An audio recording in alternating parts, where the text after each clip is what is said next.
From the fast and furious, we now switch to the slow and graceful in the form of the Fiesler Storch, flown for us today by Lee Proudfoot.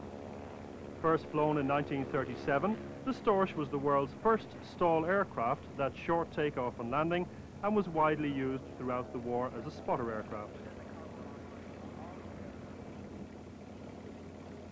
As Lee banks the aircraft to come back onto the display line, it's interesting to note that in 1943, a similar type of aircraft was used to rescue Mussolini from a mountaintop.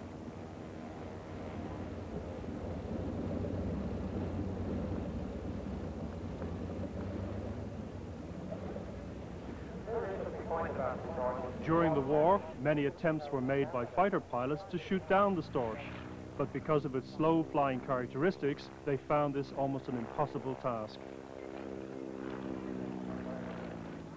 And again we see Lee demonstrating the short field performance of this unique aircraft. The designer of the Storch was Gerhard Fiesler, and Fiesler was a 22 victory pilot in World War I and probably the world's greatest interwar aerobatic pilot. With chief designer Reinhold Muse, he specialized in what today are called stall or short takeoff and landing aircraft. In most of his company's products, notably not including the V-1 flying bomb, he could come in over the airfield at 3,000 meters and then descend straight downwards to make a vertical soft landing, providing there was a slight breeze to make this feat possible.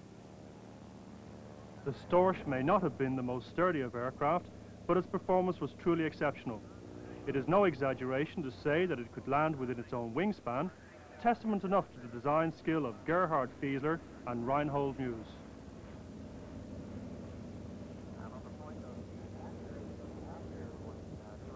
And again, as Lee approaches the field, we see a demonstration of a magnificent aircraft flown beautifully to a perfect landing.